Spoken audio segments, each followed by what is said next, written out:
get back to your weekly music and entertainment fix. Backstage with Sinéad and Mhórdha. With all the best music, interviews, and live sessions. On Radio Nova. Yet to join me on the show this evening will be legendary blues guitarist Joe Bonamassa.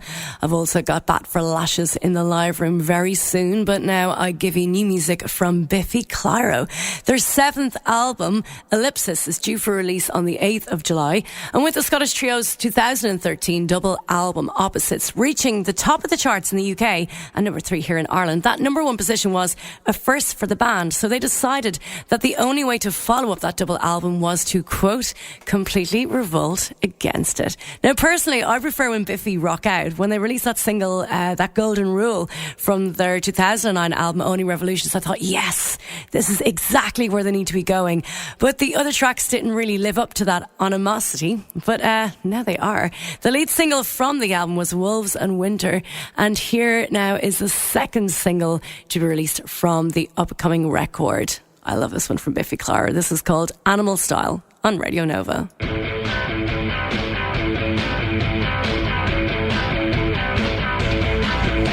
I picked it up slow, but now it's just a ritual.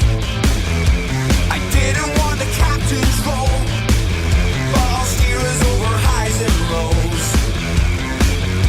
It's coming on, but for you it's individual, and that makes me hysterical. I'm never gonna let you go. My body's gone cold, my body's gone cold, my body's gone cold, and I've lost control. Why'd you waste your time? With me I'm just an animal. Can you realize my head's up in a carnival?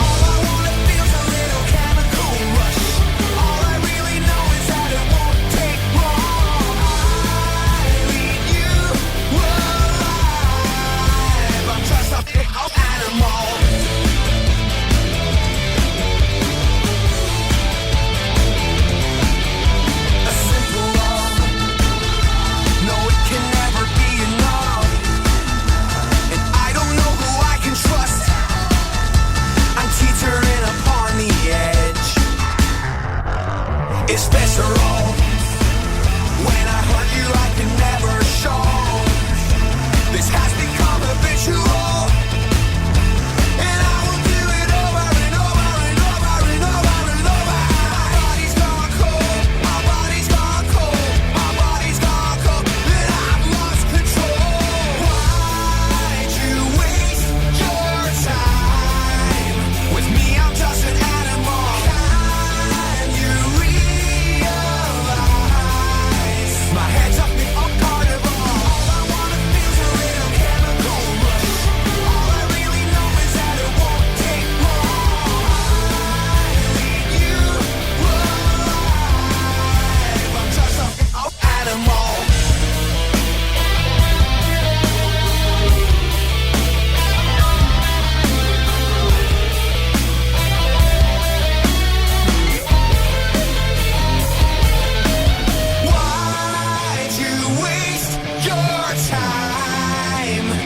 I'm just an animal. Can you realize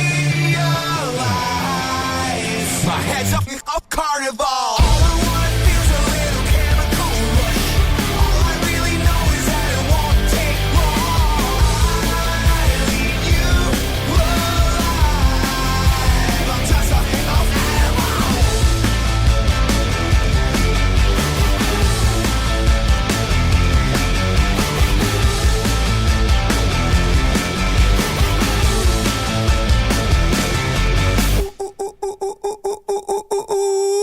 How great is that? That is new music from Biffy Clyro on Radio Nova. That is called Animal Style, the second single taken from their forthcoming album Ellipsis, due for release on July the 8th.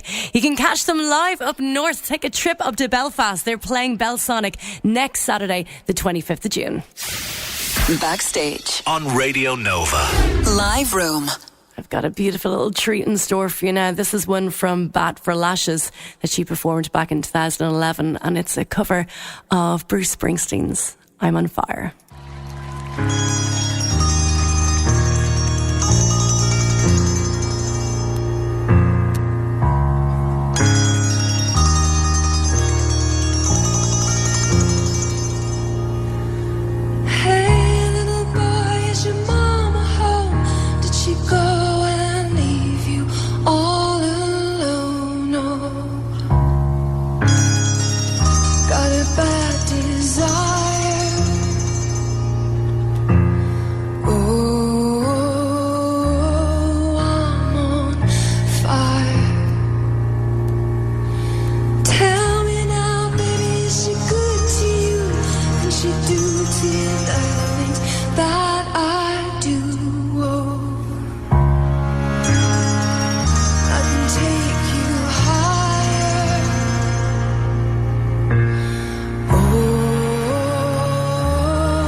of my soul.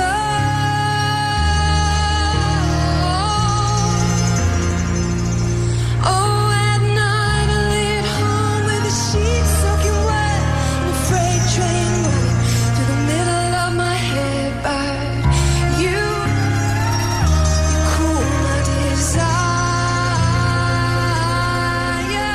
Oh, I'm on fire.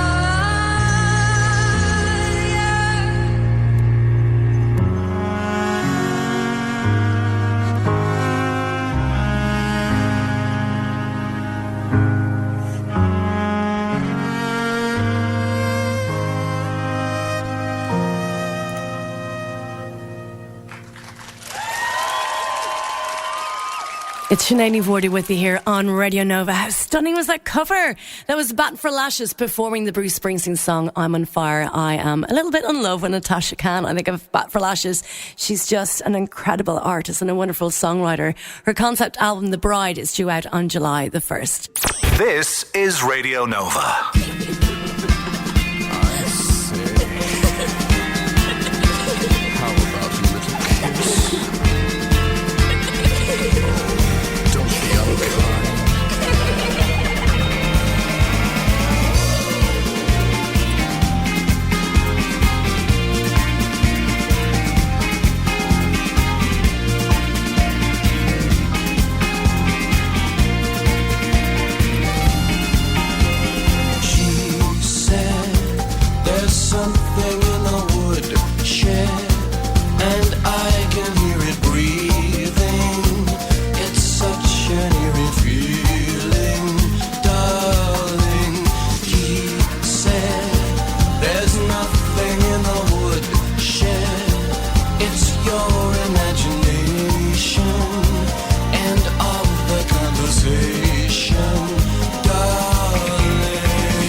get back to your weekly music and entertainment fix. Backstage with Sinéad and Mhórdha With all the best music, interviews, and live sessions. on Radio Nova. It's Sinéad and Mhórdha with you here on Radio Nova. You're now about to go backstage with one serious, prolific and successful blues guitarist by the name of Joe Bonamassa. Joe is playing here next Wednesday and Thursday when he takes the stage at Dublin's Vicar Street for his new show, A Salute to the British Blues Explosion, which pays homage to the music of Eric Clapton, Jeff Beck and Jimmy Page. Playing since he's been a little one, he has opened for B.B. King at the age of 12. He's also played alongside the likes of Stephen Stills and Eric Clapton. And Joe Bonamassa joins me now on the show. Hi, Joe. Thanks so much for joining me. 33 albums in 17 years. Man, that is pretty prolific. I've had 17 number one Billboard blues albums, including the live stuff. And Wow. I hold the all-time record. Believe it or not, I hold the all-time record for the most Billboard number one blues albums in the history of the chart. Which that and about 3 pounds will get you a nice Guinness. I find, but it's testament to how loyal and how great the fans have been over the years that they've supported the release. You know what I mean? So, Yeah, but you're still phenomenally young. You're only, 35, is it? I'm 39. 39, sorry, I skipped a few years there. 39. I appreciate the generosity. I'll need that in a few years. We'll just round it off at about 37, yeah? We'll just say 37. But I've got to ask, because obviously you started so young. I know your dad started teaching you playing guitar when you were 5, but I have to ask you about opening up for B.B. King. I'm sure you've been asked this a million times, but it is quite an impressive feat being asked to open for him back in 1989 at the age of 12. I mean, how did that come about? The whole thing, with B.B. King is he did that for so many artists, including myself. And, about him wanting to help other artists. And, I was just lucky enough that he liked what I was doing and asked me if I wanted to open up the shows. Unbelievable. And, with playing the blues, a lot of the feeling and passion that goes into that comes from certain experiences, of course, or relating to such experience. So how did you get to connect with the genre of blues at such a young age, and how did you get to execute it in such a genuine and impressive way? Well, to be honest with you, this was always what I was going to do. I never had a B plan. I knew from a very, very young age that I wanted to be a professional musician.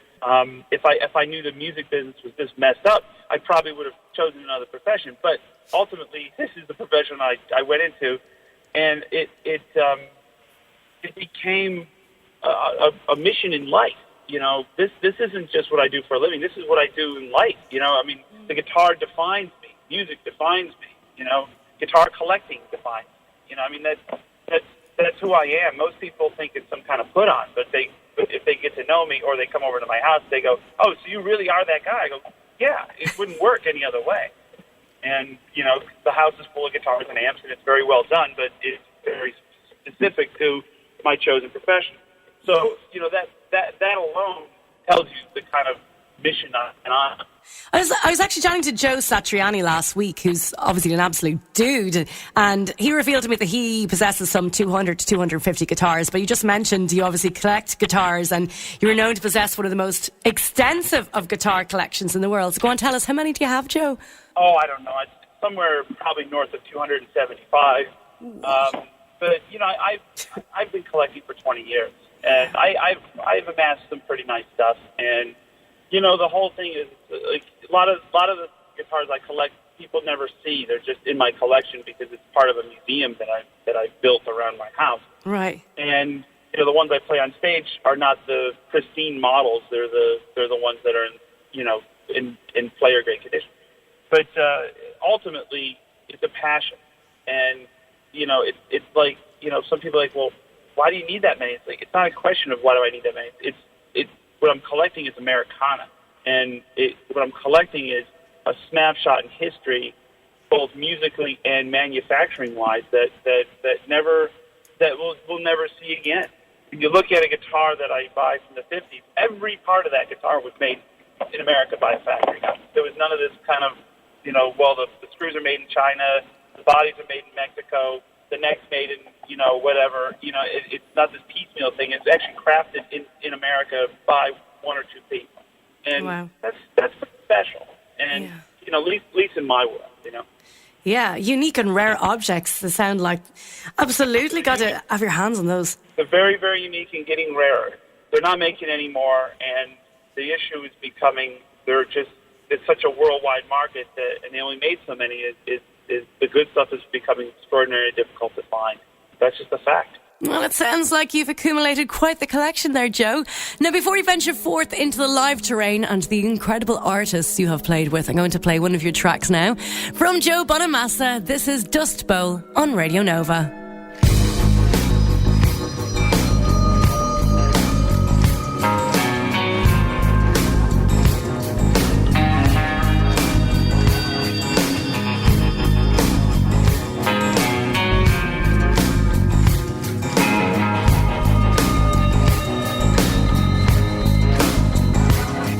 Make my own way. I'm gonna head downtown, walk around, settle down, find me a pop a drink. Don't need a helmet to get me through life. I walk across the water, blame it on foolish pride. Lifting me up, tear me down. All you give me is indecision. The classic run around, bringing me higher, keeping me whole. Now I feel like I'm living in a dust bowl.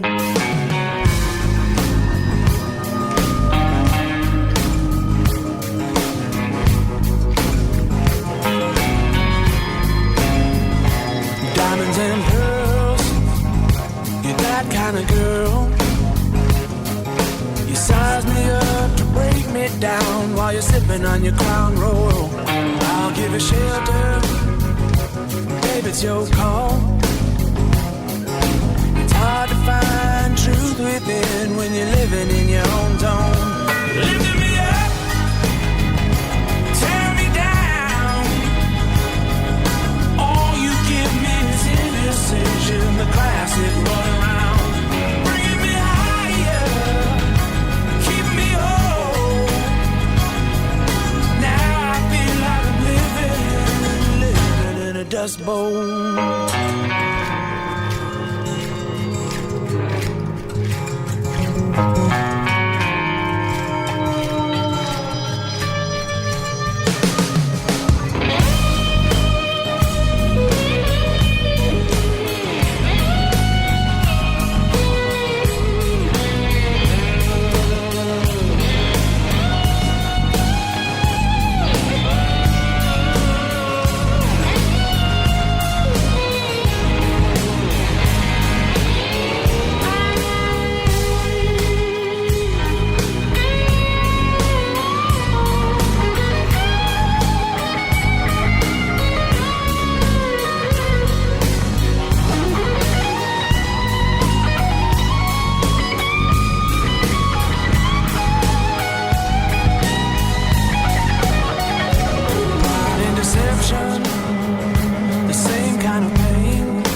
Joe Bonamassa on Radio Nova. That is called Dust Bowl, and you are backstage with Joe Bonamassa. Now, Joe, just looking at your incredible career, you've performed with so many legends. We mentioned B.B. King. You've also played with Eric Clapton, with Stephen Stills. The list goes on and on. Is there any highlight that comes to mind? Well, I mean, the Albert Hall in 2009 when Eric Clapton came out and played so brilliantly, that's got to be on the top list. When Paul Rogers came out and sang with our band in New York City for 2 nights, that was the top shelf. Nice. John Hyatt sat in with us. The work I've done with Beth Hart, there's so many. I mean, like I feel like I'm slighting people and not mentioning it, but it's like so many opportunities that we've had to play with bona fide Hall of Famers, in my opinion. It's like you pinch me, you know what I mean? Yeah, I can only imagine. You're coming to Vicar Street in Dublin on the 28th and 29th this month. We're looking forward to that. Yeah. You mentioned that Vicar Street is especially dear to you, so why is that? Oh, it's just like the gig, We've done. I've never played anywhere else in Dublin. I've always played that place. And Dublin, with the history of both Rory Gallagher and Gary Moore, and even though Rory was from Cork, but he made a lot of the reputation in Dublin. And the Thin Lizzy, the Gary Moore, it's like all that kind of British rock, Irish rock blues scene really kind of came from there. And to me, Vicar Street kind of embodies that tradition. And that's why I want to play that. It means the world to me, and it's fun. And if I can't have fun with this thing, then I might as well just quit. Now, Joe, it sounds like you're having fun. Thank you so much for joining me today. We look forward to seeing you in Dublin next week. You can catch Joe in his show, Joe Bonamassa, a salute to the British blues explosion, where he will play homage to the music of Eric Clapton, Jeff Beck and Jimmy Page. Tickets are still available for the shows at Vicar Street next Wednesday and Thursday, the 29th and 30th of June. Backstage. Entertainment update. And joining me now in studio is Conor McCaffrey of The Star. Well, hello, how's it going? How's it going?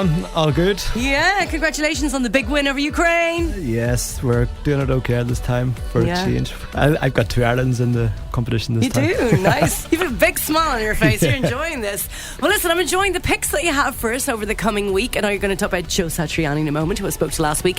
But we're going to kick off with a proper legend. Yeah, tonight a proper reggae legend, Natty Wheeler, is in the Academy tonight with his band. Wait for this, it's called Natty Wheeler and the Reggae Vibes. Pretty self-explanatory description of what the night's going to be about. You think? Yeah. So he played keyboards with Bob Marley back in the day, and he's even played with other legends like King Tubby and Aston Barrett. He left the Wheelers in 2000, but there's no bad blood then. He still comes on, plays gigs every so often with them. He's been living here for 20 years as well. So has he really? He married a woman, I think, from Slane actually. All right. They met in Jamaica and she dragged him back here. Fair play to her. Yeah. Tends to happen. So he definitely knows the Irish crowds really well. So he'd be playing tracks from his most recent album, which is called Destiny, and plenty of the reggae classics that everyone knows. Nice. So if you're not headed to Body and Soul, that is one to hit up. That is near me gaff and all, so I might be popping in myself. Happy days. Alright, on to this next guitar legend.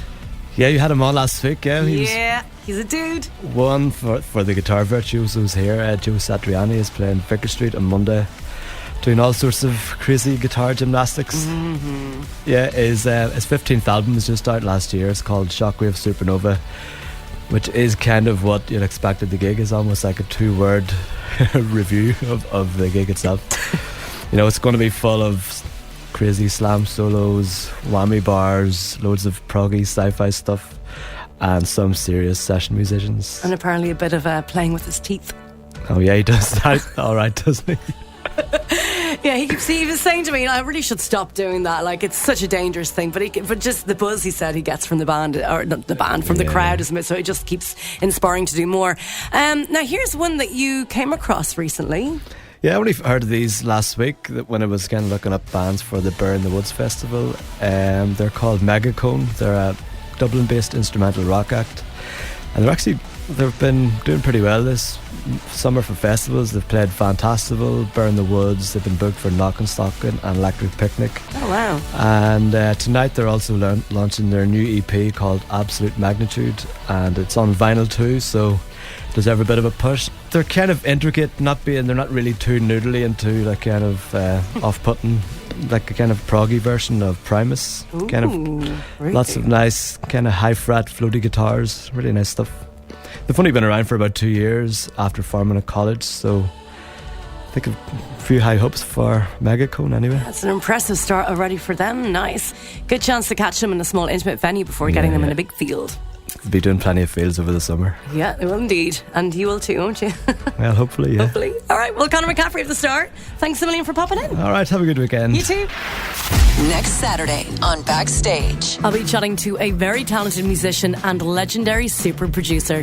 He's the drummer in Garbage and the man to have worked magic on albums by Sonic Youth, Smashing Pumpkins, Foo Fighters, and most notably on Nirvana's Nevermind. Butch Vig joins me backstage next week. Very excited. I'll also be talking to the original Rude Boy and former singer for The Specials, Neville Staple.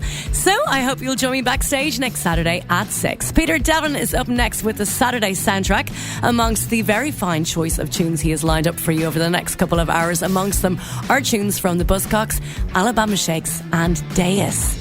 Nice. Peter is on the way right after the Nova News update at 7.